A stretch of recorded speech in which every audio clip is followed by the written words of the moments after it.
Hey everyone, it's Kayla Coleman, the Chief Operating Officer of the Tyler Miller team, and I am here for my second podcast on Spotlight with our fabulous agent, Tony Rusher. Woo! Hi, Kayla. Hi, thanks for joining me today. Thank you for having me. Oh, I was shocked when you first joined the team because I was like, I didn't realize that Tony is a short name for Steven. Is that? So my dad, God, I hate him so much for this. I love my father. Yeah. I don't actually hate my dad, but I hate him for this. So when they named me, my parents are lazy in naming people. Let me start there. My name is Stephen Anthony Rusher. Okay, so that's where you get Tony from. Yes. My sister is Catherine Elizabeth Rusher. Okay. So we each got our names. My mom's name is Catherine Rusher. My dad's name is Stephen Rusher. They literally just named us After them. But my sister is Kit. Yeah. So she's always had shorthand Kit. Yep. It's never been Kathy or Catherine or anything like that. Yep. She's Kit. My mom wanted to name me Anthony Stephen Rusher. That was what she wanted to name. Yeah. My dad goes, no, it doesn't sound right. Let's give him my name first and then we'll call him Tony. And like somehow she let him win this argument. She's pushing the kid out. Yeah. And so then I have to go through life like with all legal documents. Yeah. Like anything I sign for real estate. Yeah. It's signed Stephen Anthony Rusher. Like my license says Stephen Anthony Rusher. Because I was trying to find you when you were joining the team, and I was like, I think his name is Steven. Like, and Tyler's like, no, Steven isn't a thing for Tony. And I was like, yeah, I didn't think so. No, it's not. And so, and then it's hard because, like, on my licenses, it says Stephen Anthony Rusher. Yeah. On the MLS, it's Tony Rusher. Yep, because you can change, like, MLS will let you manipulate it. Well, on professional stuff, the state won't let you use your middle name shorthand. Yep. If I used Anthony as my name, Yep. I could use it without doing any sort of change, and they would allow the documents. But because I use shorthand for Anthony, I have to pay $50 a year to be able to professionally use the name Tony Rusher. Dumb. Even though it's my legal name. That's dumb. Yeah. Gotta love rules and ways to get money out of you. But my dad kind of boned me on it a little bit. Yeah. So it's all my It's your dad's fault. It's all my dad's fault. And then you get mail and you're like, is this for dad or for me? Oh, we've had that before. Yeah. My dad, like when they were going through their divorce, and my dad is an accountant. He's very intelligent. Mm-hmm. He's very good with money, which I did not inherit from him. I really didn't. I'm forgetting. No, you didn't. But it turned around for you the other night. Hey, listen, it's been going good. You're on an up streak. I'm on the uptick from my ETAB win the other night. But yeah, Cardboard crack. You can't call it that if it's an ETAB. I know. What's just an ETAB? Know. Tabbies? I don't know. I like cardboard crack better. I mean, I agree with you. Like but I hit him and it was going good. But my dad, when he was going through, he was divorced. Him and my mom were going through a divorce, and he had this credit card dispute. Like my dad pays his bills. Yeah, he's never been a like creditors or anything like that. And I randomly get this call about a Best Buy credit card, and it was for like $200. Right. Like my dad's very successful. Like a $200 credit card bill would not be something that he would just not pay. Right. And they're like, and this creditor was like really getting into me. And this is a while back, so creditors were still kind of, it's before all the, the do not call. I mean, there was a do not call list, but right. It was loosey-goosey. The internet wasn't as big of a thing. Yeah. So they get a hold of me. They think because my name's Stephen Rusher, they think I'm the Stephen Rusher on the credit card. And this person's pounding me. And I was young and broke. Yeah. I was like living in the cities with like 5 other people. Right. Like eating ramen and crap and, living. Ramen is so underrated. It is. Anywho. It is really. What's your favorite flavor? Chicken. I like the creamy chicken. I like the shrimp one. I don't think I've had any flavor besides chicken, if I'm going to be honest. So you only have had one thing of problem. It's good, so why would I change it? If it's not broke, don't fix it. I get it. If it's not broke, don't fix it. But so my dad had disputed this thing and was disputing it because he was so pissed on the principle of it. Yeah. That he wouldn't pay it. Right. And then I'm getting held, and I go, finally I got through this, and I go, I've never had a Best Buy credit card. Like, I don't have any credit cards. I was like 19 years old at the time. I'd never gotten a credit card yet. Right.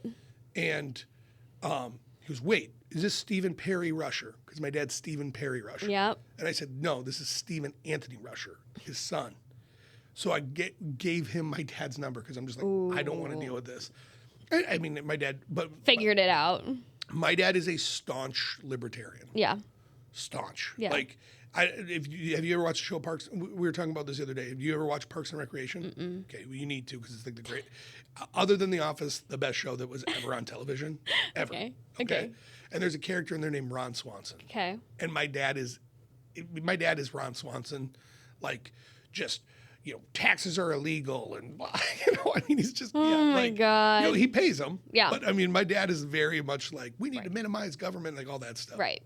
So like, so he takes these principal stances on stuff. And that was what the credit card thing was. And it's like, but yet the name thing still comes back to me. To you. Every single time.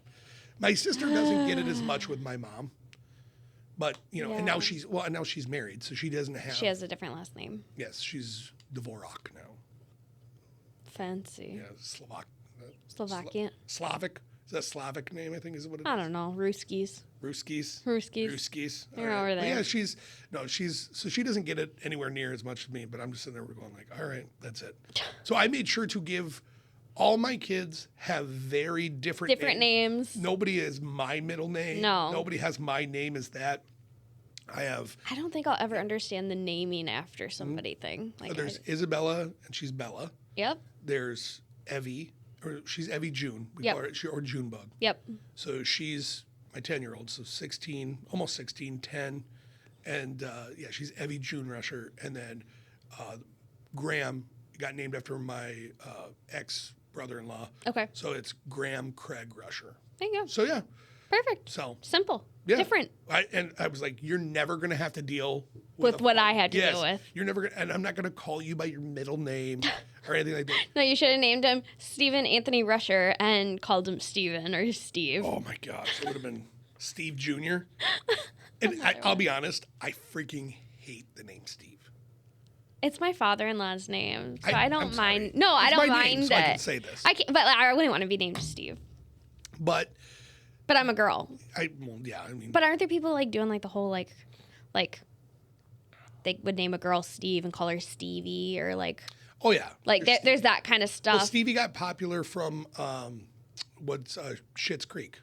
That's what it's from. There's. Stevie I haven't watched it, but I've seen references good. of it. Really, really good. Okay, well let's get into the nitty gritty. All right, let's get that into was like a whole loop. I know. But that's okay. You know, I go on. I'm a tangent guy. You know this about me. I know. I just yak. It's okay. Right.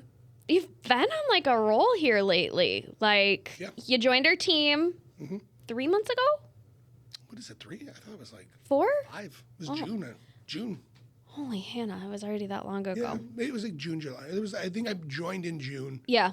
I teased Tyler a little bit. I played hard to get a little bit. Made him chase me. He came. Sorry, Ashley. No, I'm sorry. I apologize, Ashley. I'm sorry that your husband came at me so hard. But the last 30 days, you've kind of been on fire. So you've had 21 appointments in the last 30 days when I got the information from you. Mm-hmm. So who are you meeting with? What are you doing? What's kind of your strategy there?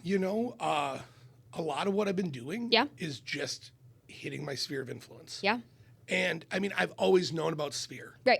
My old brokerage, we talked about Sphere all the time. Yep. It's, and it's a huge real estate tool. Yep. It's something they talk about a lot. Use your Sphere. Yeah. Use your Sphere. When you get in and you get around a good agent. Yep. That's like a buzzword. Right. It's like going into the corporate world and talking about synergy. Right. Right. Right. So, I got into working on my Sphere and I kind of came in and I just said, hey, like, I need to start like doing something different because when I came over to the team, it was a barren wasteland. Yep. I think I had 2 deals on the books in Wisconsin, and I think I had done like 3 or 4 deals for the year. So I think I was at like 5 or 6. Yep. And it was whatever, I knew I would probably stumble into some other deals. Yep. Because that's how I was doing it. Well, and you kind of get a lull when you move too, because you have you're focusing on like learning the new systems of the team and like. Oh, and we have it's stressful. Well, EXP is a lot to come to. Yes. It's like double up when you get, and it's not there's a lot when you come to team. You get inundated because there's so many things that we use. Right.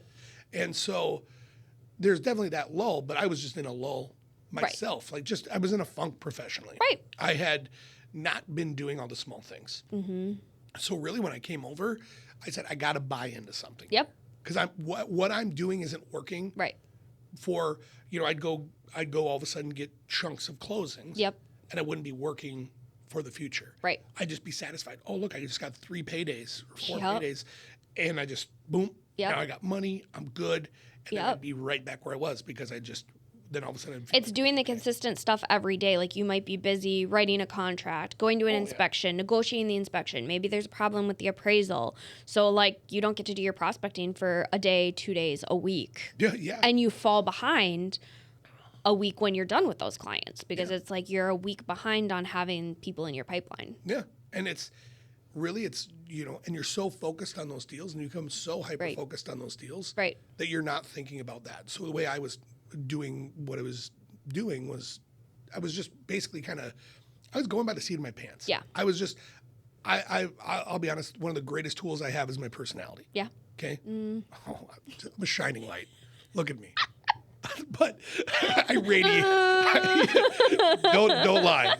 But anyway, no, I know. It's okay. I had to. You're an easy target. I know. I sound super modest when I say that too. But no, it is my strength. Yeah. Like, I have a way of connecting with people. Right. And those are the type of people that will make it in this industry. Like it's, we always say like, what's someone's ability to work a room? And if I threw you in a room full of people you don't know, you're going to be best buddies with all of these people by the time you leave. I don't get shook by much. Yeah. I don't get upset too easily. Right. I'm pretty easy to get along with.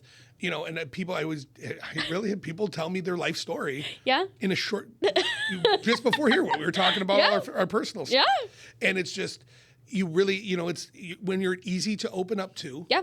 People trust you. Yep. And I think you actually said it just on your last podcast with Brady, was people work with us because they trust us. They know us like us, trust us. Yeah. Right? Like, that's it. Yep. And I just have an ability to make that happen quickly. Yep. So that's how I get my business. But it wasn't working yet. Right. So when I came over to the team and what I started doing to get you business, get so far off track, but you are so good at getting back on track. I was like, where are we going with this? We're coming back. We're coming back. But we're always coming back. And it's got to take the long way there. Like, it's just my whole life, right? I took the long way to get to where I am at right now. No. Okay. Sorry, I didn't mean to interrupt you. My dad said if there's 3 ways there, I would take the longest way every time. Yeah, of course. But so what I started doing is I just bought into what we're doing over here. Right. Like, I just bought into the culture. Right. I said, screw it. Right. I got to change this. So I started following a calendar. You guys sat down with me. Hey, I know. My calendar's not perfect right now. Never is. It's a work in progress. It's always a work in progress. I actually have time scheduled Friday to sit down and work on my calendar and clean it up better. I'm so proud of you. I have calendar time on my calendar. Like you need to. Yes. And so, because I need to brush it up. There's definitely some things that I'm realizing I kind of went into a more generic version of a calendar that doesn't work for me. Yep. But I started committing to using my calendar. Yeah. And so that was a big thing for me, is I started realizing, like, you have to dedicate time every day to reaching out to past clients. You have to go meet with them. Yep. Whether it's getting a drink, whether it's grabbing a bite to eat, whether it's just bringing your kids over. Yep. It's what I just did this last weekend. Right. I've actually become pretty good friends with my just some clients that closed recently. Right. Within the last 30 days. And our kids get along great. Right. And they moved into the same town that I moved into. So we've been going over there and just hanging out. Perfect. But just doing that stuff. Yeah. And just sitting down and focusing on that. Right. It was. And it's hanging out with the people that you like. Yeah. But it gives you business, so it's a win-win. So I went from doing 5, 6 deals before I joined the team. Yeah. And I've done 9 as of yesterday. Yeah. Which is insane. And just working in a matter of 4 months. So we'll transition to this, and they're all personal deals of you. So they're all deals that you've cultivated on your own, not using any Zillow leads or random leads that, we hand out from the team. It's all people from your life, which is amazing. Mm-hmm. But see, and that is a big selling point for me. Right. When I told Tyler and you that I was going to join the team, right. I said, I'm going to give it a year. Right. And that was in my head. I'm going to give it a year. Yeah. And I'm at 5, 6 months. So I was like, okay, logically. Right. That plan of just giving it a year and reassessing it. Right. Is kind of out the window. Right. Because I will tell you right now, the other part of it is, with some of the other tools that we have, I've been able to kind of catapult. Yeah. And my life's easier. I'm doing more, but my life is like a higher quality. Right. Because we have great admins. We have you who helps out a ton. I mean, no, it's amazing. Yeah. It really is. Like, we have all these tools. We have all these things. I mean, our photographer is like next level. Like, He's amazing. Seriously, the photos are so great. Right. And it was just one of those things where it's more off my plate. Yeah. To focus on the business development. Right. And I didn't even realize how much time I was wasting on just minuscule tasks. Yeah. Like just going and putting out lock boxes and putting out a sign and then Putting up a sold sign when it sells. putting in like not, and you know, I wasn't posting on social media at all. Right. Like, I mean, I'm still not great about it, but I'm better than I We'll was. get there. We're baby stepping, right? You're not dealing with the broker coming to you and saying, we're missing this line on the yeah. purchase agreement. Yeah, I'm an old man. Yep. So I'm not saying you're old. I'm just. I know I'm old, but like all this stuff is like so foreign to me. Like it's. But it's not. It shouldn't be. It's not, but it's not foreign to me because I did go to school for radio broadcasting. But it's weird for me because it's just not stuff I've been doing. Right. And I really kind of gone through like a big life change. Yeah. You know, recently, and with joining the team and doing all this. Yeah. And I'm a divorced dad. Yeah. Okay, like I have to give my time to my kids. Yep. And so I just bought into everything we're doing. Right. What I'm excited about is finally getting in and fully committing to the team and now getting into the lead sources. Yeah. And, going and working those. Getting some cherry on tops. Yeah, that's just, it's just bonus. And the thing is you're going to cultivate those people. So not only like are you going to help them, but you're going to cultivate them, become friends with them. Yeah. And then you're going to be the obvious choice for their friends, their family, or anybody that they know talking about real estate. Well, absolutely. I actually, and I'm not even afraid of doing those leads. When Realtor.com, before it was bought by OpCity, I think that's how that worked. OpCity bought Realtor.com, right? I'm not really sure how all their systems work. But it's confusing. When it was just Realtor.com standalone, when I first got in, I bought leads. Yeah. So that's back in you get your zip code, Yep. you call, and I had like 4 zip codes. Okay. I did Buffalo, Albertville, Monticello, and Becker. Okay. Or no, not Monticello, Becker, Big Lake. Yep. So I did those 4 zip codes. Yeah. I would tell you right now, if you go through my chime, I could tell you 75% of those are Realtor.com leads that I got. I called these people off of a text message I got. Yep.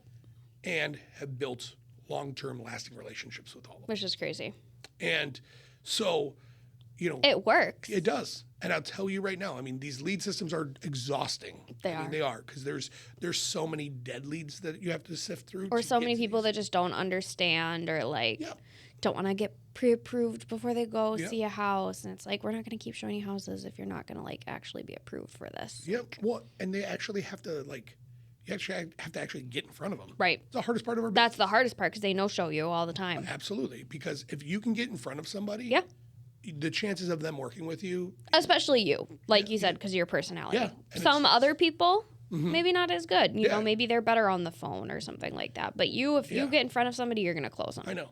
And I see the young guys on our team, and all the new agents on our team. Yeah. And they're like, God, I got no-showed. And it's like, that's going to happen. It's going to happen. It's part of the business. Turn it around. Make a social media post touring the house anyways. And spend the time that you would have at that appointment working on prospecting. Don't just turn around and go home because they didn't show up.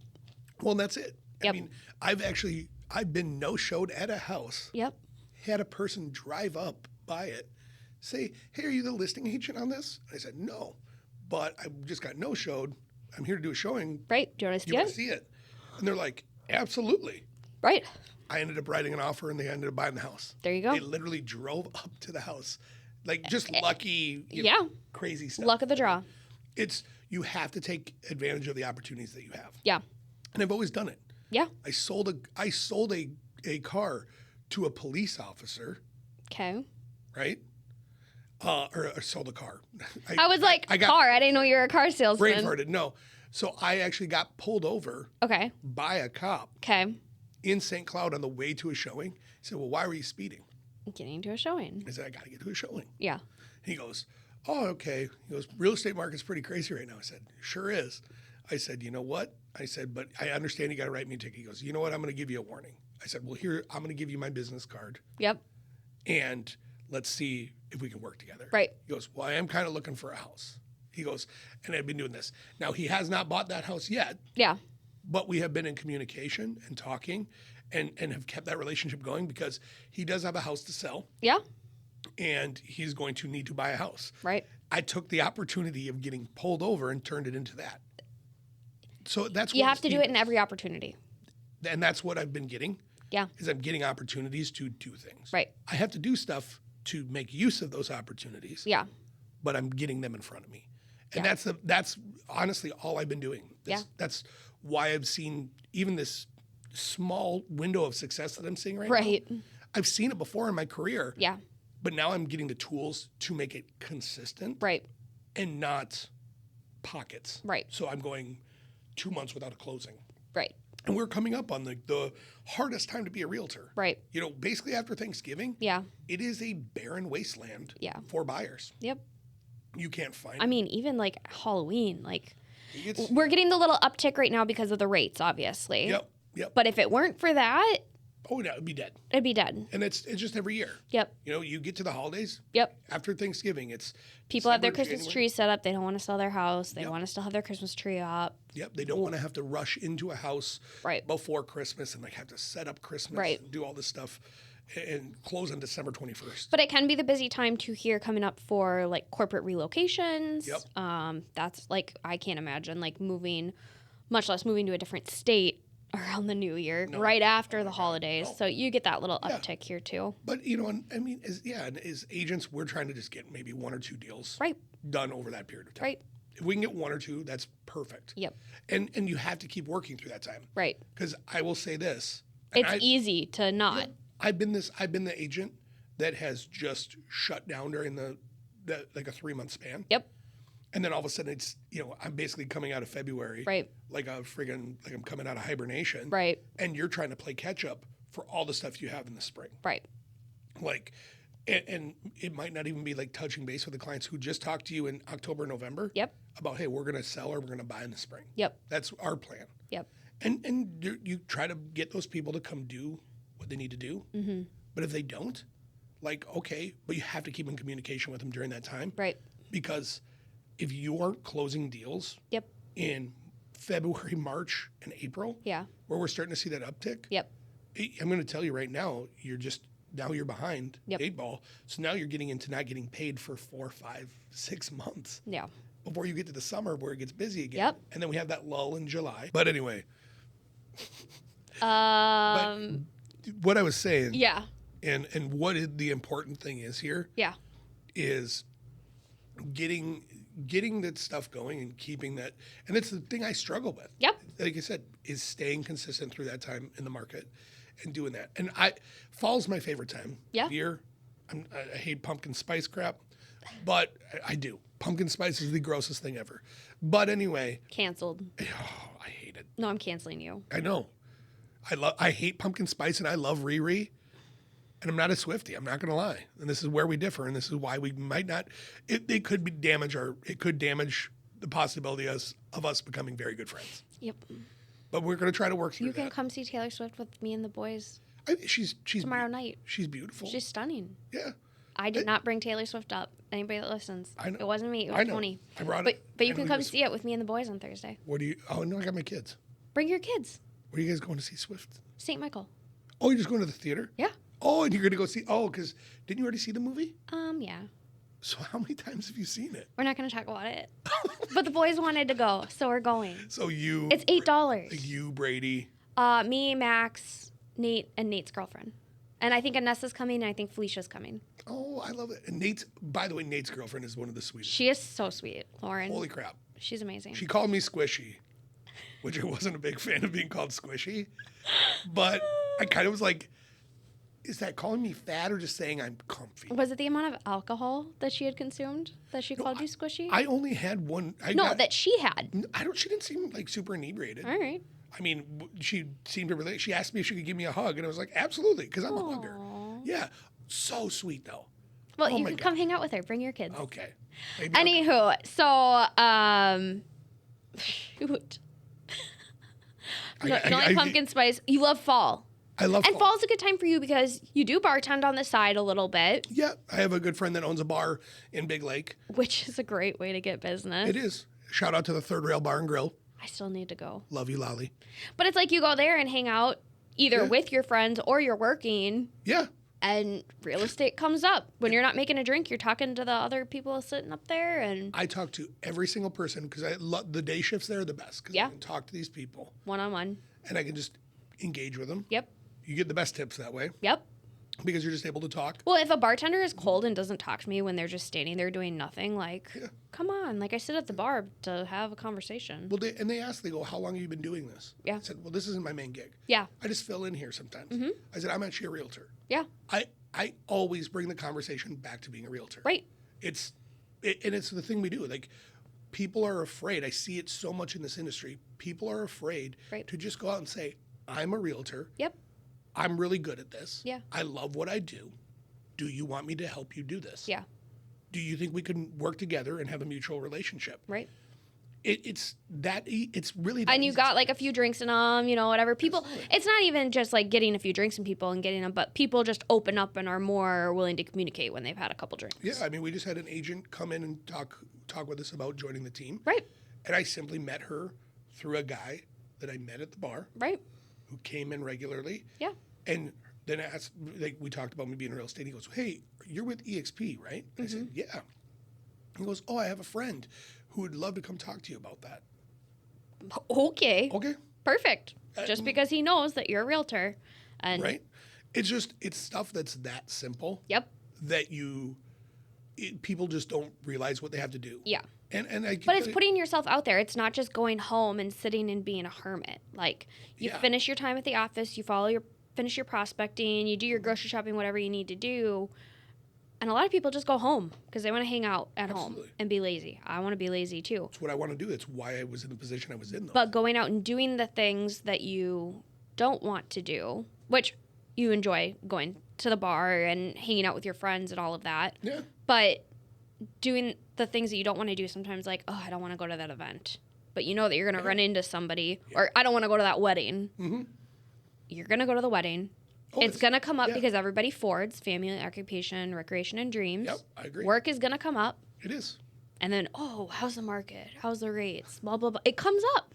Everybody wants to know. I have that conversation at least 3 to 4 times a day. Yeah.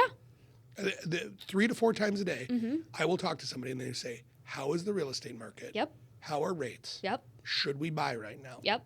Isn't it stupid with the rates being so high we can't afford? Give me your pitch right now. When somebody asks, how's the market? What do you say? I said it's good. Yeah. I said it's great right now. Yeah. I said it's steady. Yeah. I said the Fed wanted to raise rates, hoping that prices would bottom out. Right. And what's happened?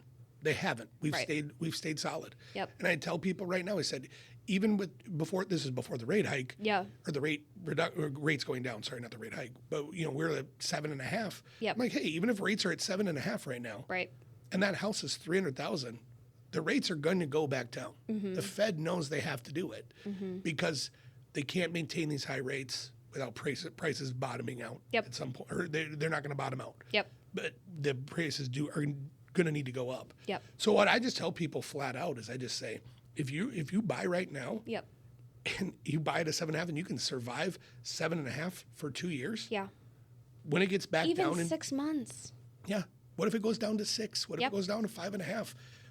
Refi at that point. Well, Tony, I just want to wait for it. If in 6 months it might come down. Yeah. But I just want to wait for that. Yeah. But when the rates go down, your prices are going to go back up. Why? Because that's the first thing that happens. Because everybody else is coming into the market. Yes. Come on. I know. I just trying to pitch you up. I'm a little bit more casual in the way. No, yeah. And I really do. I said, listen, if you want to wait, you can wait. Right. But the prices are going to be higher. Yeah. If you wait. Yep. That is a foregone conclusion. Yep. As soon as rates drop, you're going to pay more for that house. Totally. I said, so you can buy it now. Yep. And refi later. Yep. You can do a 2-1 buy. You can do the 2-1. 2-1, 3-1, 1-1. Yeah. You can do all that stuff, or you could sit there and you could wait. Yep. And you're going to pay more, but you're going to have a better interest rate. Love it. It's still going to be, you're going to be paying more. Yep. And it comes down to, it's one of my favorite things Tyler talks about. Yep. Talk about payment. Yep. Don't talk about the price of the house. Talk about the payment. Yep. And I love people asking me that question. Right. Because there are so misconceptions that we are in some sort of like down market or something like that. We're probably in the most normal market I've been in. Same. Since I started doing real estate. Same. Like, this is what I'm used to. Like, yeah. And even it's still busier than that. Right. I was used to 30, 60, 90-day market time on a house. Yep. It's like, normal. Even if you priced it cheap, right, you weren't going to be getting that. I mean, heck, I had a listing in Zimmerman. It was gone on the first showing. Hours. Yes. It was. We couldn't even move fast enough. We had the pictures up. Yep.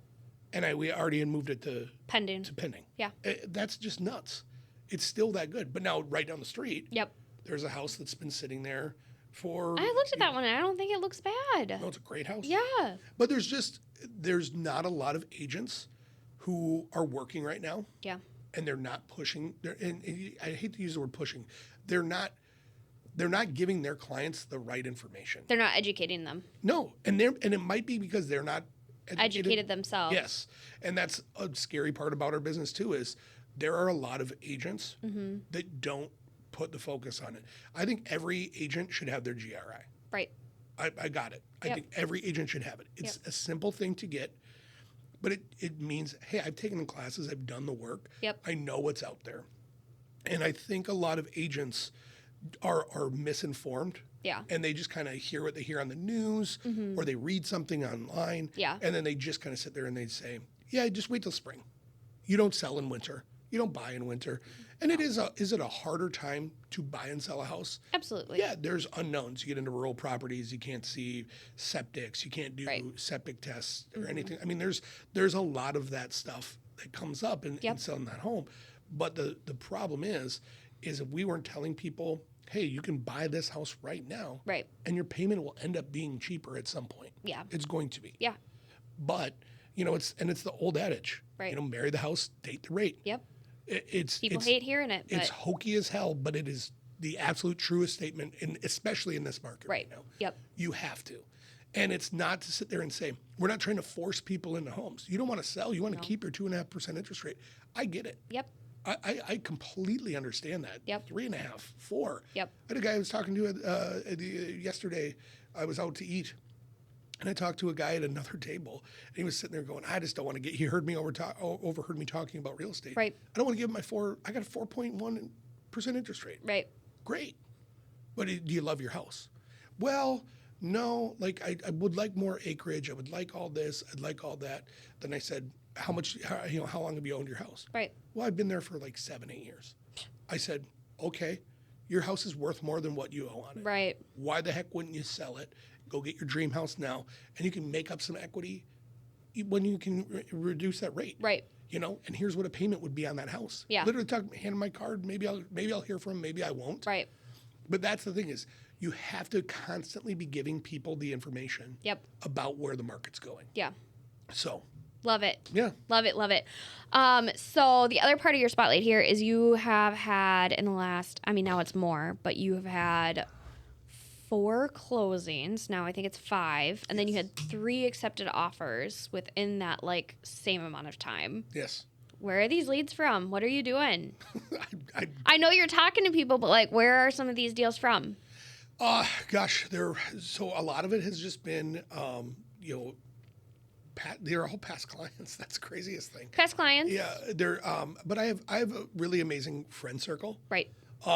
So one of the leads I actually got is just from a good buddy of mine, and this guy works for him. Yeah. And he just said, "Hey, my friend's a realtor. Use him." Yeah, it's the same thing I do. He sells cars for Luther Mazda. Okay. He's the GM there.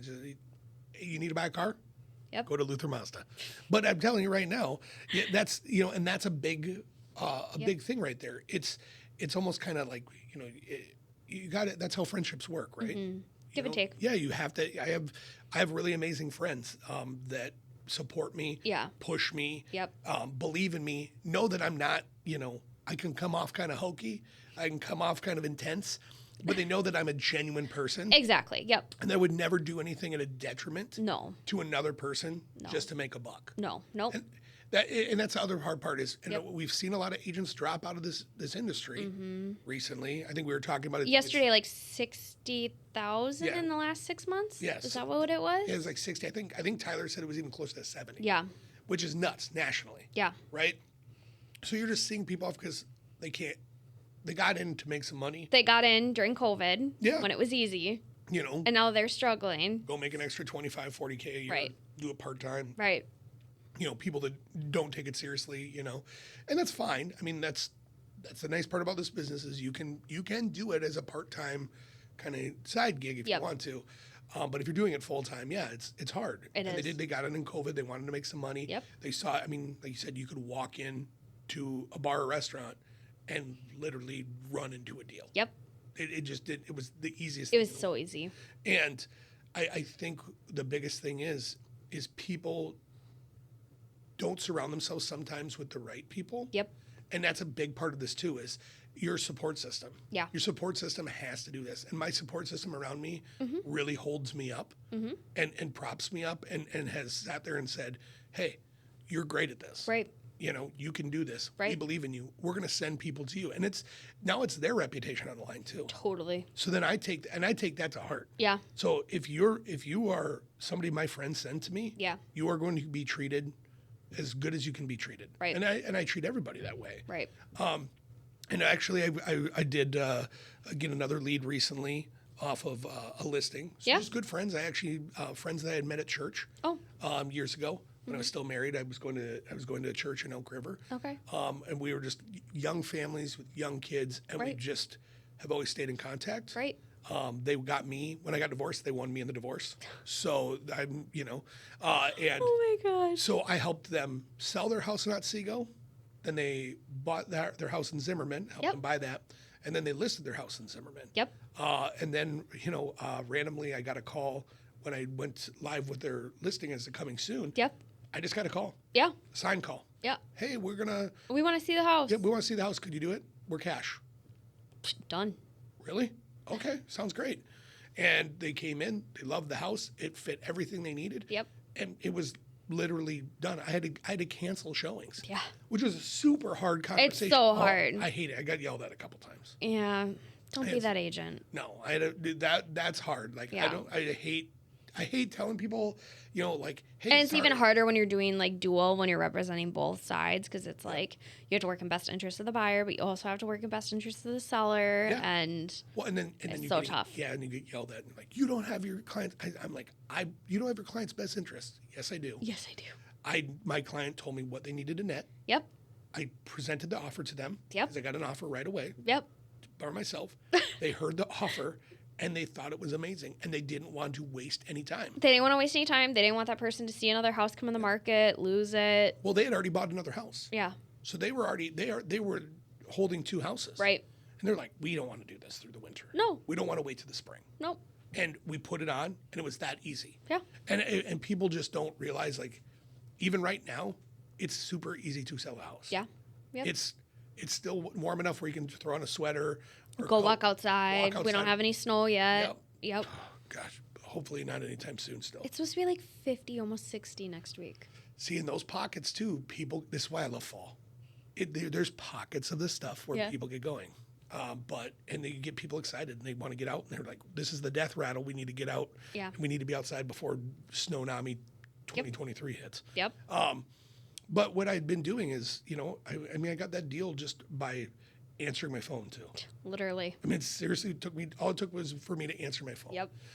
And we've now coined that. It's hashtag double doink. Yep. The double doink. Okay. So whenever you represent both sides out there, it is double doink. Time. How long was that it took? Trademark pending.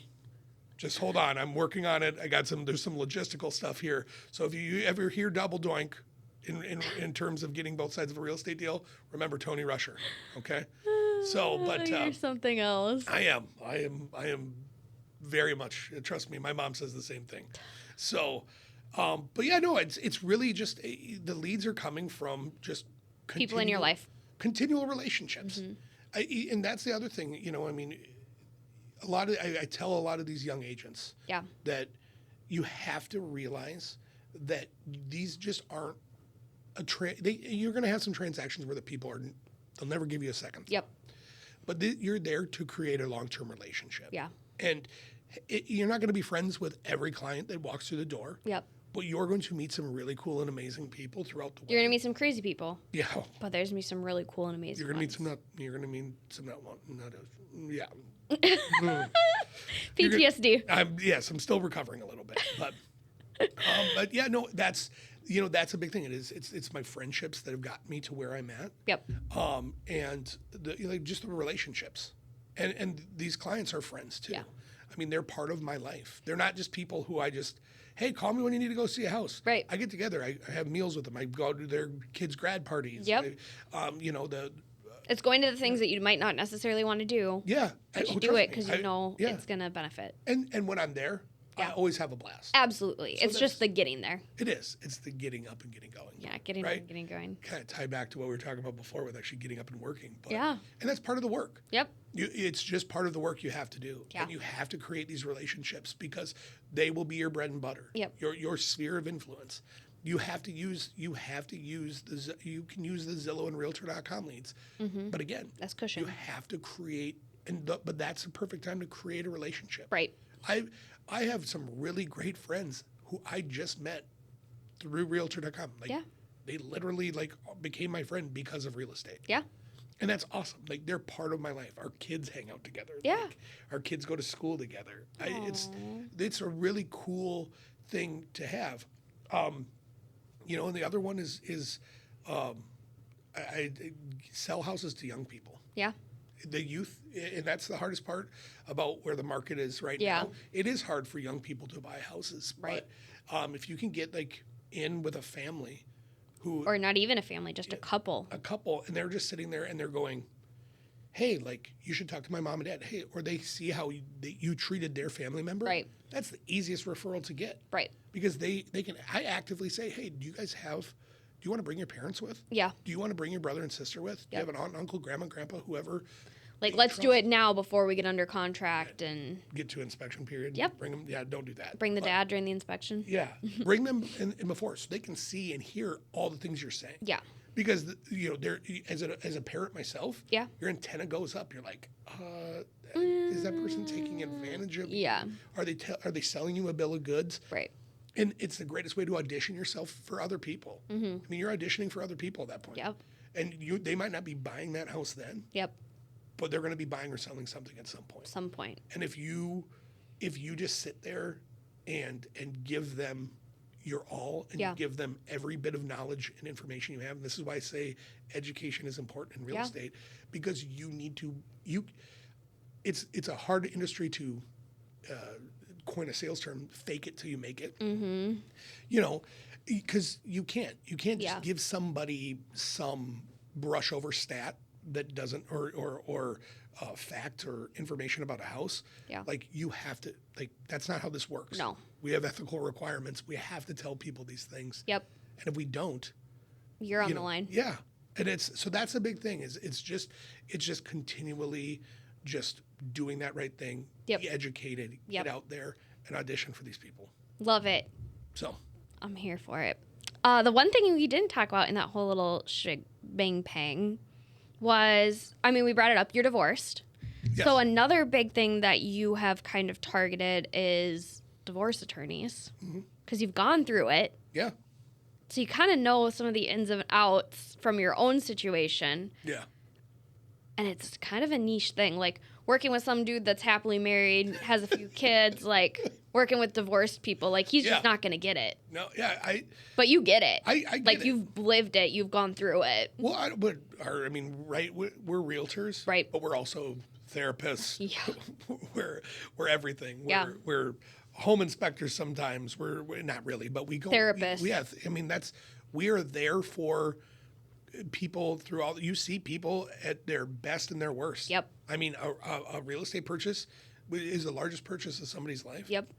And they get stressed. And people are usually not moving for just because they want to. They're moving for some sort of reason. There's some sort of motive, You just bought your first house, whatever. You have your first kid and you have a dog now and, my house isn't big enough now. Yeah.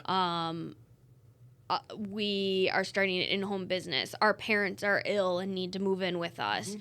My parents are moving into assisted living. It's divorce. Diamonds, divorce. I know. What is it? Diapers, diamonds, divorce. Is that what it is? Yes, yeah. Is, yeah. So. Well, and I was fortunate enough to have an amazing lawyer through my divorce. Yep. And going through it now. Yeah. My divorce felt like the end of the world. The world. Yes. Yeah. It was horrible. It did not go well. No. There was without airing out too much, there was a lot of stuff that both of us did that we probably shouldn't be really proud of. Yep. And you just don't do that stuff. No. But I was blessed to have an amazing attorney. Yep. Her name's Carly Westholer. Shout out Carly. Yeah, Carly from SPOE in Monticello. Monticello. Yes. Smith, Paulson, O'Donnell, and Erickson. If you need a lawyer. Call Carly. She's amazing. And so I was very lucky to just I connected with her. We had time where we were at mediation, and we were just talking about real estate. We were talking about her house. She was talking about how the real estate market was going, and it was during COVID. Right. So we're just sitting on Zoom talking about real estate, and she has just continued because of those moments that I took with her talking during the worst part of my life. While you're paying her to talk about your life, you're talking about business. Yes, and I'm just sitting there going like, hey, so I took the worst part of my life and turned it into, she sent me, hey, can you do a CMA for this deal? Can you, this couple's going through a divorce. Can you list this house for us? I floated your name to this couple. They're going through a mediation, amicable divorce, but they still need somebody to list their house in the spring. Yeah. I floated their name, and we're doing this stuff. I mean, I will have probably 2 listings in the spring from Carly. And, it's a hard part of somebody's life. Yeah. And it's a very touchy one. Because whether or not you're doing it as friends or you're having the most bitter divorce in the world, it's such a hard part of your life. Yeah. And it's not, I'll be honest, it's not fun to be a realtor on that stuff. No. But it's easier to have gone through it. Yeah. So that you can empathize with You can empathize, legitimately empathize, not just, oh, I feel for you. It's, no, I know what you're going through. Well, and you have to play the balancing game because you hear this side and you hear this side. And that, my good friend Brett says something so true. There's what he said, there's what she said, and somewhere in between is the truth. Yep. And that's the way it is. So you're listening to these people, and you're just sitting there and taking it with a grain of salt. Yep. But you have to listen to them. Yep. Because they're going through something. Yep. That I wish on nobody. No. And there's so many people that are divorced. Yep. But anybody out there knows, like, it is a horrible time. Yeah. So you're also, so now it's bittersweet. You see tears at the closing table. Mm-hmm. You see joy of getting the money out of it, whatever it might be. Oh. It's hard. Yeah. And you're just like, ooh, and they exhaust you. Yeah.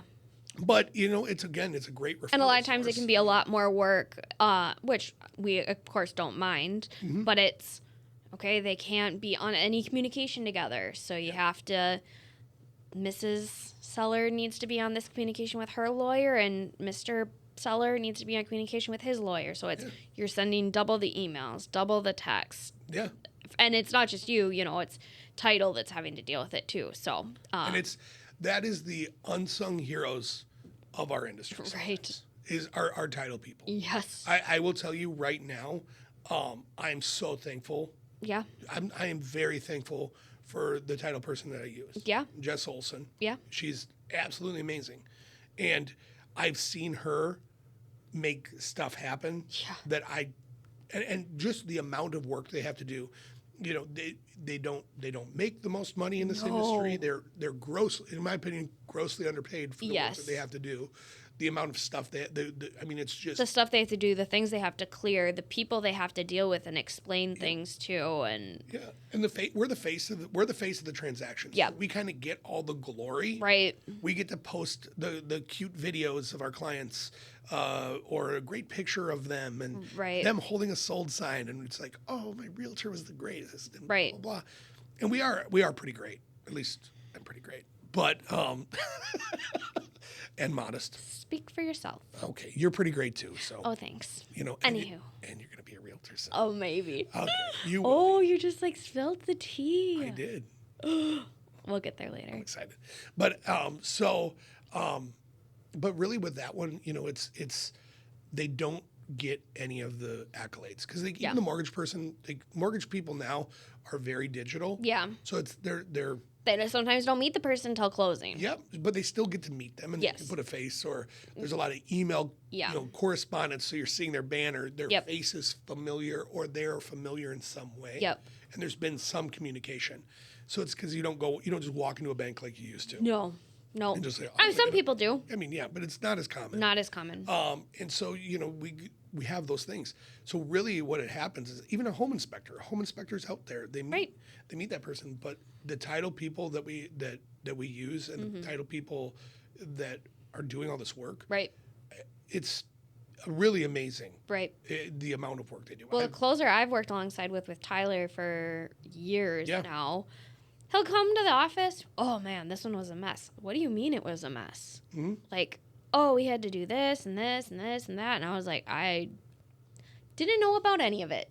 Well, because you got it figured out and got it done. And they don't tell you. Now we're here closing because we don't need to know. Because that's what's amazing about them. Yeah. They just do what they need to do to get it to the closing table. No, they don't put it on you because they're like, hey, this is what I'm getting paid for. Right. And there's no way we can help with most of it. Well, we're already dealing with 20. People ask what realtors do.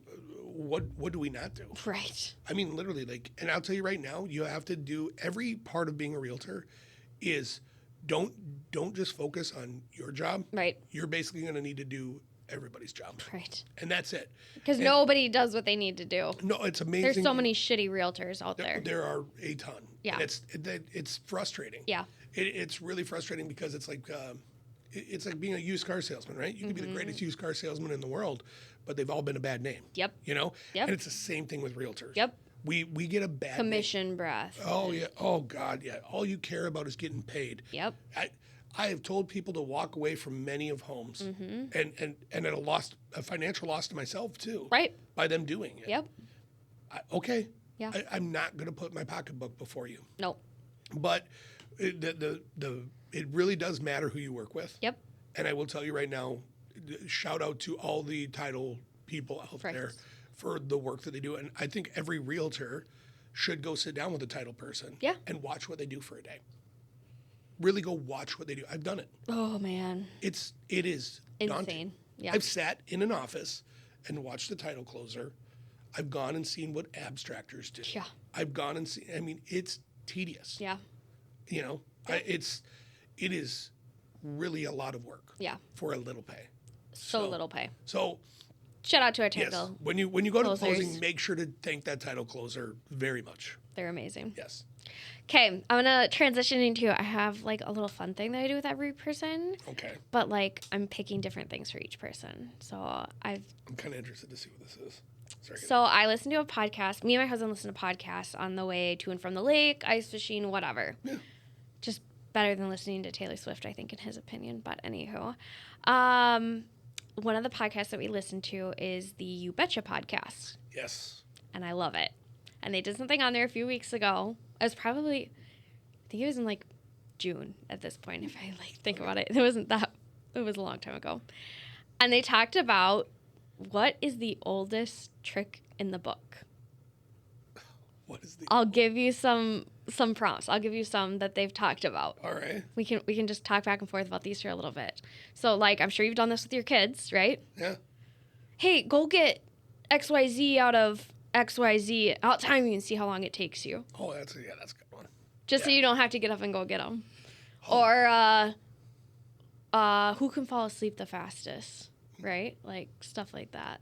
Oh yeah, I do one with my kids where they're getting older now where they don't want to go do stuff as much for me. Yeah.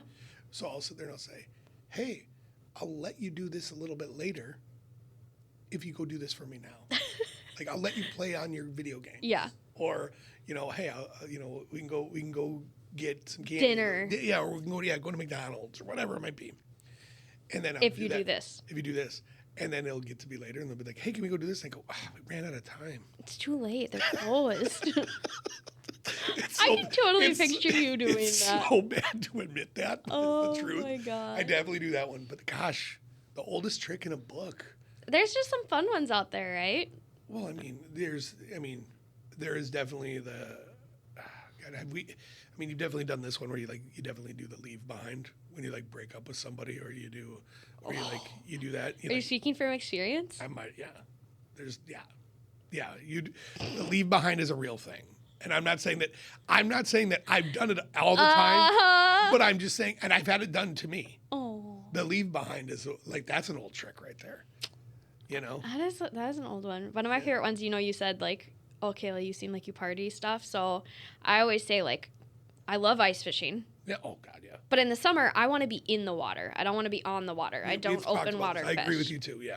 So we hang out at the sandbar at the lake all the time, and I like to mess around with people, whatever. I don't like to have a drink in my hand all the time. Mm-hmm.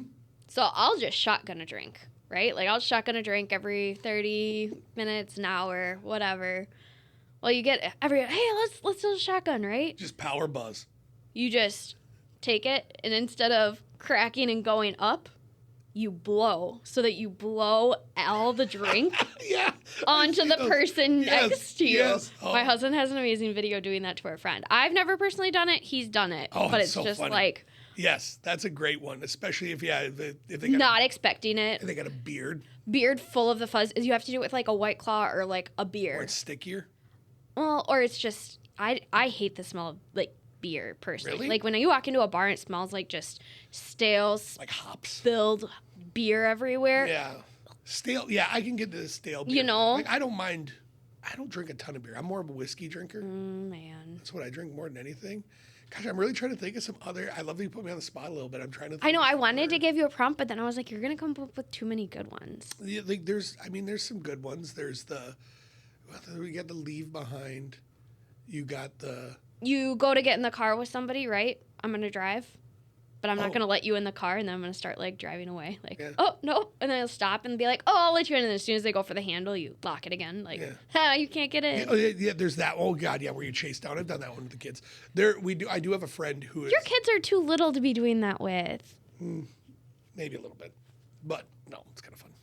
I mess with them a little bit. Oh, my God, Tony. I'm trying to raise them to be tough individuals here. It's a tough world out there, okay? I don't want them to be pansies. So... But my buddy does this one. I can't say that I haven't done it in my younger years. But the old, you go out to eat. Oh, I left my wallet. I've done that one. You have not. I've done that to people, yeah. Wow. Like younger. Not now, but like, I have a buddy's uncle who literally does this. Like we call it the Uncle Jim because he's Jim, Uncle Jim. But yeah, he will. Oh, jeez, I forgot my wallet. Have you done so the too drunk at the bar and someone comes up or someone's too drunk, you're bartending, they want another drink, and you just give them like soda water? Have you done that? Yeah, so last night I was actually out with my friends and they wanted a drink and I was like, I got to get up and do this podcast. Like, I don't want to look like a bag of shit. Like, rolling in here. I was trying not to look. I'm already kind of rough around the edges. I don't need to look any worse than I do. All right. You don't look rough. You just sound rough. Like you're. I look like Sean Astin. He played Rudy. Like Rudy Rudiger. You know the movie Rudy? No. You don't know? Oh, my gosh. We have to talk about that. I'm not a movie person. You watch movies? I'm not a movie person. Did you watch Stranger Things? No. Okay, but he's a childhood actor. I can't even fathom the amount of shows and movies you have not watched. Yeah, no. But we've had this talk before. But I look like him, but I look like a busted version of him. I don't need to look much worse than this. I had to get a haircut for this. Oh my gosh, you didn't have to get a haircut. I trimmed up my beard for you. Oh, thank you. I wanted to be handsome. I'm married. You didn't even get to say it. You didn't even tell me that I look pretty today. I did too. I said, you look really nice this morning, Kayla. Oh my gosh. And then you looked at me and you didn't say anything. Tony, stop. And I'm sorry, Tom. So. Anywho. Yeah. So you're out drinking last night. So I was out drinking with my buddies and they wanted to stay out. And I was starting to get a little buzzed up. And I'm like, I got to stop. I got to get up for this thing. And so I just looked at my buddy who's bartending and just go, give me soda water with lime. And he just gave me soda water, and I was drinking soda water with lime. That's and his girlfriend showed up, and she's like, you look really drunk. I go, no, I'm going to fall asleep. I'm sober as hell. I just don't want to go home, and I didn't want to leave them at the bar, and they don't want to leave. I mean, it was. That's amazing. Were you at Third Rail? Yes. Oh my gosh. So, I need to come up there some night. You absolutely need to come up there. Nate is the only one that came and has visit. Me and Brady are actually. Are you working there this weekend? No, but Brady and I are getting together because he's going to be up this weekend. Oh, God. So I think me and Brady might try to get together. We talked about this. I'm pretty excited. The young guns around here have given me a youthful exuberance that I did not plan. See, here's the thing. I'm going to stay home this weekend. Yeah, because Tom's going deer hunting. But I can't come up there because give me 2 drinks and I'm done for. You just go stay at Brady's. Share a bed with his mom. I love his mom. She's so sweet. So, but I mean, I will say that too. Like the young guns around this team have been awesome. Yeah, they're great. I love them because they're grinders. Mm-hmm. They give you a run for your money. Nathan and Nate, Max and Max, Brady, Max and Max. I love them all. Yeah. And they just kind of like they make me hungry. Yeah. To have like.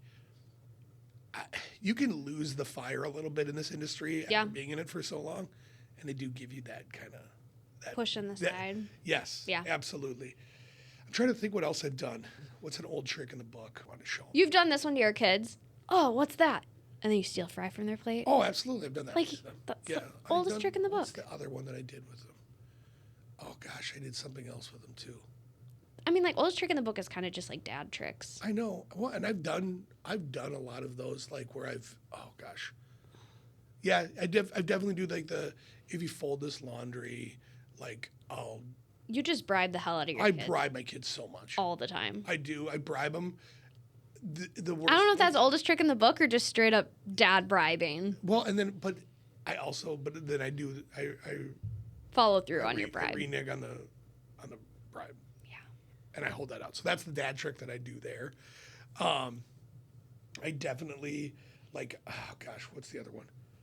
I get them excited so I can have social interaction. I definitely introduce them to like kids of my friends. Yeah. And like try to foster that relationship. No, that's great. So I can be like, hey, what do you guys want to do? Can we go play with Alex? Can we go spend the night at Alex's house? Yeah. Yes, you can. Daddy's going to be at the bar. I'll see you tomorrow morning. Have a great night. Your tummy hurts? I'm not coming to pick you up. Oh, gosh. There's those. My kids, and that's the funny thing is, too, is like, it's hard to, I love my kids so freaking much, but they are such little monsters for me. And then they go, they go to your ex-wife's house. Or no, they go to just friends' houses. They go stay with somebody. You know, they hanging out. I might like leave for an hour and come back. They're like have a play date, let them like play for a few hours and come back. And they're like, they're so well behaved. And I go, to who? Yeah, I'm like, when? You know, like absolutely not. But I definitely do that one with my son. I love doing the. What's that on your shirt? And then flip them up. That's a good one. I do that one a lot. Or the like high five, high five down low, and then pull it out. Too slow or whatever. Yeah, I do that. What is it? Up high, down low. Yeah. Now my son. I don't remember. It's like 3 things. Well, guys, it was in the Trolls movie, which you probably haven't seen. We're gonna be seeing it though. Well, I know, but the first one. I haven't seen it. You need to go watch the first 2 Trolls movies if we're gonna go see the third one. Oh my god. There's context that needs to be created. Okay. Okay. Just drop your kids off. Yeah. I'll watch I do that one. What's the other one? I've been doing my son because now my kids are getting a little bit older. So they're catching on to it. They're catching on to it. So now I'll do the one where instead of pulling it out, like he'll go to do this and I'll give him Bop him on the head. Yeah, I'll give him a little slap in the face or something like that. I'll do that one with them. Definitely the shirt thing. My favorite one, and it's just a dad trick to really get kids to like you a lot. Okay. So you would go on showings, so you are around a lot of people's young kids, and they're shy. Yeah. And the people want to look at the house. Yeah. And I try to interact with the kids a lot. Yeah. So the parents can go look at the house because I know what I've already looking at. I've already done my research ahead.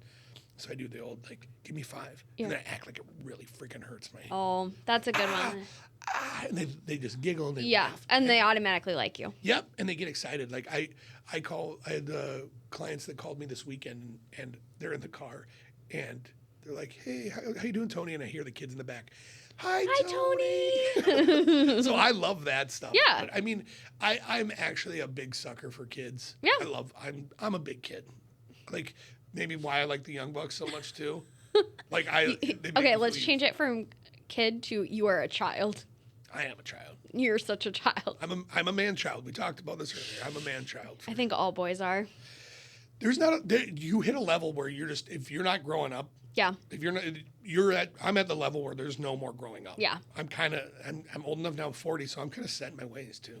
I am who I am now. But you're not. Yeah. Okay, we'll transition out of this. You're not set in your ways because you made a huge jump this year. You are right. But it's out of my comfort zone too. Yeah. Because I am a creature of habit. Yeah. I like my way of doing things. Right. I always say this. I believe that I am one of the most educated realtors out there. Yeah. I don't say that to be cocky. No.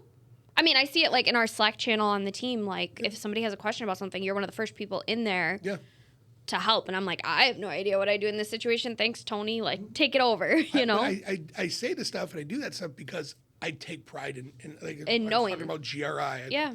I think CRS is not a bad thing either. Yeah. Like, I mean. See, I just know CRSs can't remember shit. It's certified residential specialist. Ooh. So, Can't remember shit. That's actually, I like it. I like that better than what it actually is. Yeah. So, but I have, I believe this stuff is super valuable. Mm-hmm. I think education, like in the industry, is really good, Yep. or really a good thing to have. Yep. And I say that, and I don't say like I think I'm the smartest realtor in the world. No. By any means. I know I can learn more. Yeah. I think I'm very well educated. Yeah. And I think I'm one of the best educated out there. And there's a point of being educated and just having experience, right? Because Yeah. we've been talking about this with me taking my classes. Yeah. Half of the shit that you learn in school, you never need again. It's not what you actually learn. Like, they don't teach you how to write contracts and stuff. Like, No. hey, I need a unique way of writing XYZ. Yeah. Like, can somebody help me? Like, No. there's that side of it, too. You come out of your real estate stuff Yeah. completely green. Yeah. There's so many agents out there that don't know how to write a contract. No, because they don't teach you. No.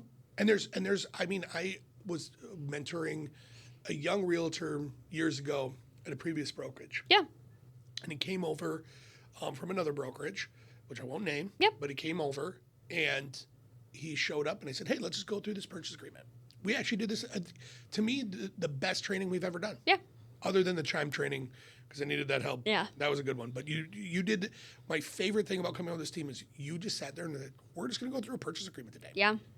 Do you realize how many agents don't actually go through? I don't know half of the stuff that's in there. Like, you just know what boxes to check and what lines to fill. And when you're reading all this gibberish, and I'm like, I don't know what that means. But you don't need to know what it means either. No, there's a lot of like redundancy, Yeah. a lot of legalese in there, and it's Legalese. Yes. There's so much legalese. there is. But with that being said, you still need to know what you're having people sign. Right, because you're going to get that one person that's going to have a question.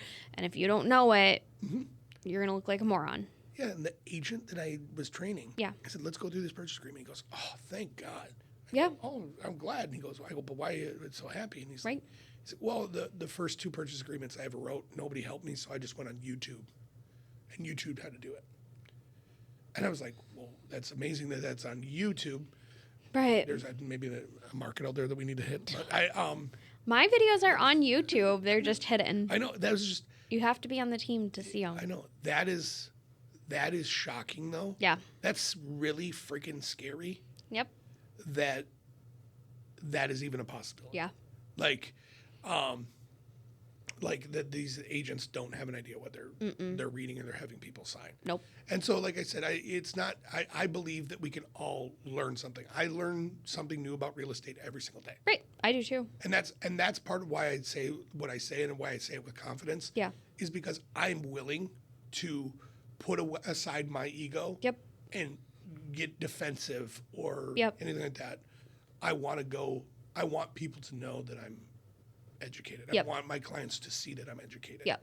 And I'm willing to go watch YouTube videos from other realtors. Right. Watch Tyler's podcast with him. I've learned some really great stuff. Yeah. And even our young agents. Yeah. Just seeing how they handle some stuff. Yeah. And even trying to understand how to communicate with them. Yep. is a big thing. Yeah. 'Cause I'll be honest, there's a disconnect between 40 and 21. Like there's a huge disconnect. I get it. So but as a whole, I like you said, I think education is paramount in this industry. Yeah. And I think that a lot of people don't put any importance on that. No. But I do love our young bucks too. They're amazing. I know. So when you came over to the team, Yes. so you were with a different brokerage, and then you moved to EXP, right? And then, was the team you were on EXP already? No, so I started in the industry with a very small brokerage. Yep. About a big lake, and then I moved. Yep. After about 2 years, to a brokerage up in Becker. Yep. And then Haller Realty I was with, and then I went from Haller. I left to go to EXP. Okay. And Haller was its own brokerage and team kind of all in one. It was a very team concept. Yeah. Like a lot of camaraderie, Yep. a lot of that stuff. And so I went over to EXP. I just said, I'm just going to go take care of me. Yeah. So what made you pick EXP out of everybody out there? So I have a good friend who is an admin for the Chris Rich team, Sherry Olson. Yes. And she's one of my core friends. And so she had said, you got to look at this. Yep.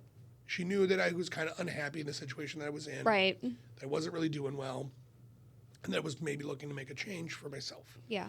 And so she just presented it. And they literally just kind of showed me what EXP was. Right. I never met with Chris or with anybody else. Like, I actually met with a woman who's no longer there, Carla Robideau. Okay. Really, really, she's still with EXP. Actually, she's no longer with the Fridge team, I believe. But really, really great. And just gave me a wealth of information about it. And because I remember when EXP came out, I'm like, what is this? You got an avatar walking around some imaginary world, and you go talk to I'm like, this is idiotic. Yeah. And I was like, I can tell you right now, I was anti any big brokerage. Or technology or anything like that. Like, give me the MLS. And that's all. Give me HomeSpotter, give me my email, and I'm solid. You're good. Don't complicate it anymore. Yeah. I've complicated it too much for you. Yeah, I can handle, I'm fairly, I'm good with, getting stuff done. Yep. I'm not completely inept. It's just, I don't want to be on my phone more than I have to be. Yeah. That's a hard part of that. But yeah, so I went to when I left Haller and was sitting at EXP or with those guys talking about it, a big part of it for me was how can I make myself more money and how can I work less and do all that stuff.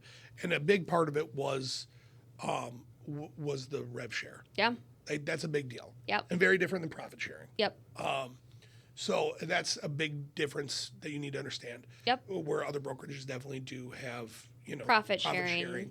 And you can make some money off of profit sharing, don't get me wrong. But the fact that you can attract other agents, that you could work with other agents.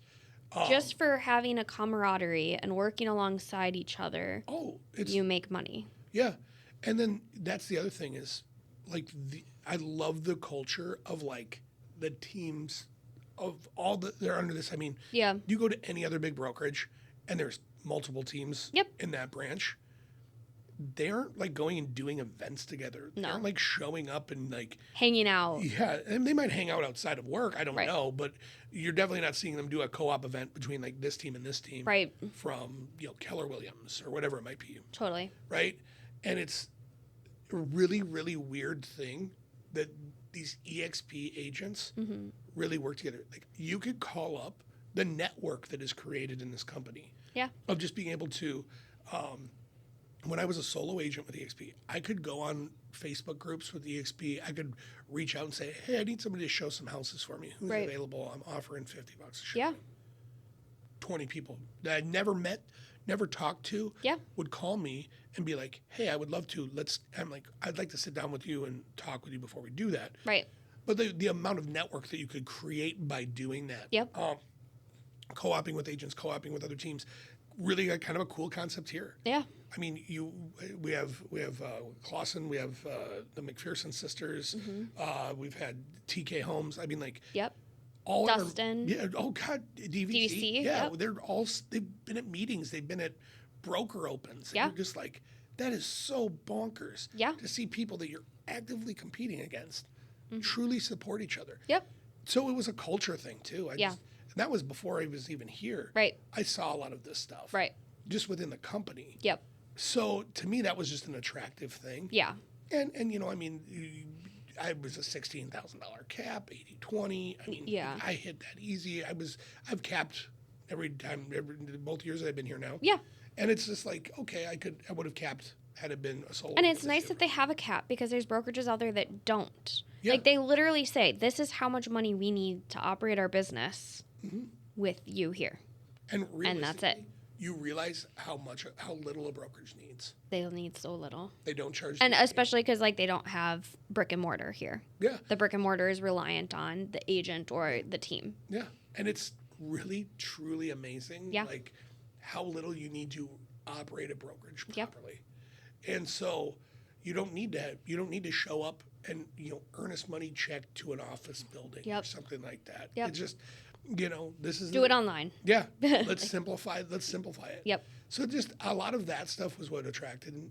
You to EXP initially. Oh, absolutely. What about the team? So like you sat down with Brett, who's obviously a good friend of yours. Yeah. He told you to talk to Tyler and you're like, man, I don't want to do the team thing again. Like what changed your mind? Like why are you here? You said you're giving yourself a year. Mm-hmm. I think I've got you in for more than a year. You definitely. I'm staying with the Tyler Miller team for more than a year. I can tell you that right now. So breaking news. You heard it here first. I'm re-signing. I'm taking my talents. To Blaine. Okay. Oh my gosh. LeBron. So what made you decide that you were going to do it?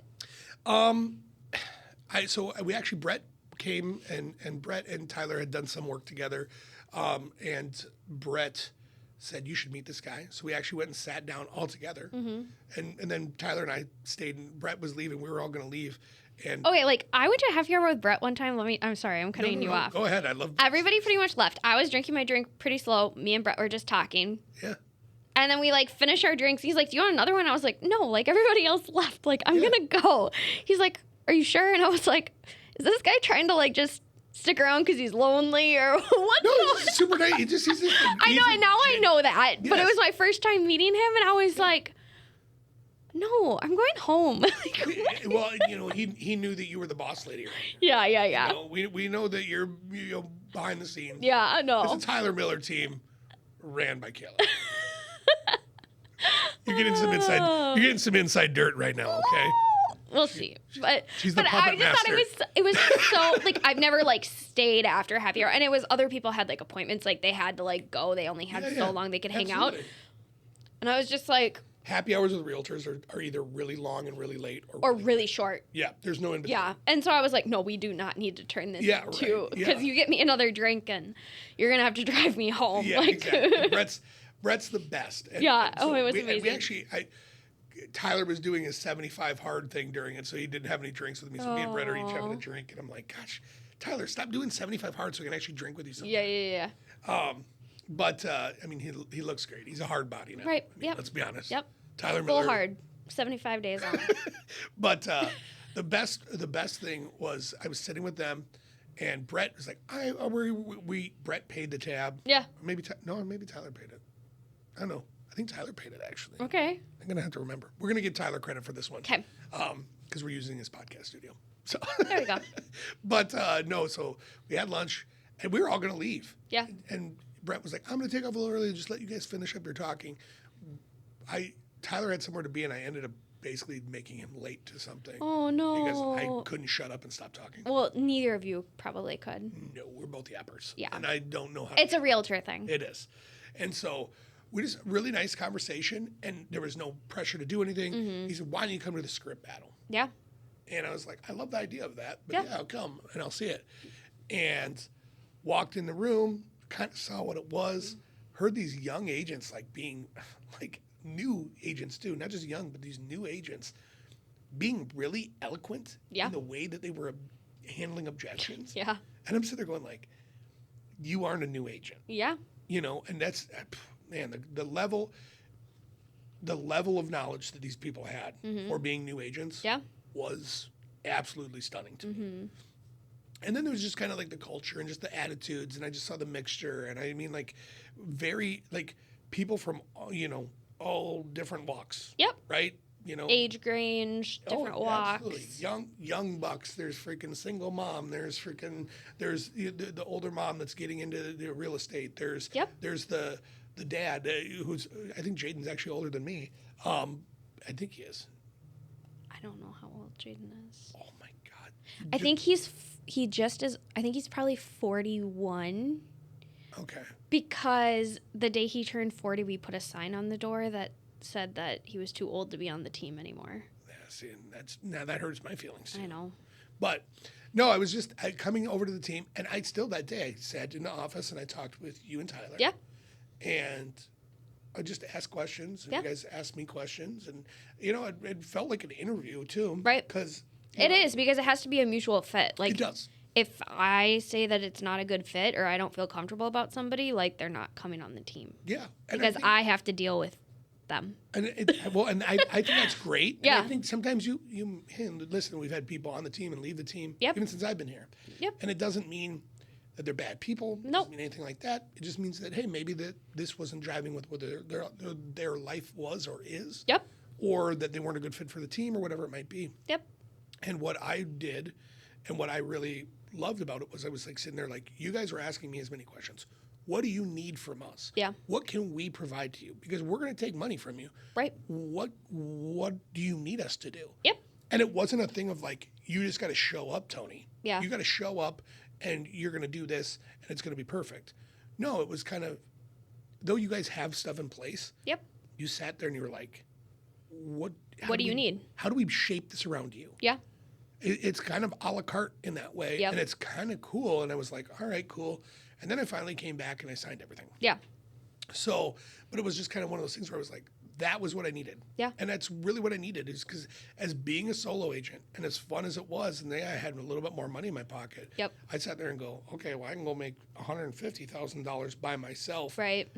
But make 40 of it here and then 60 of it here and then smatter and a bunch of other stuff and kind of be struggling for money. And I'm like, when you're making that kind of money, you shouldn't be struggling for money. No. You shouldn't be having these lulls. No. And then you're going to have them. You're going to have cold streaks in real estate.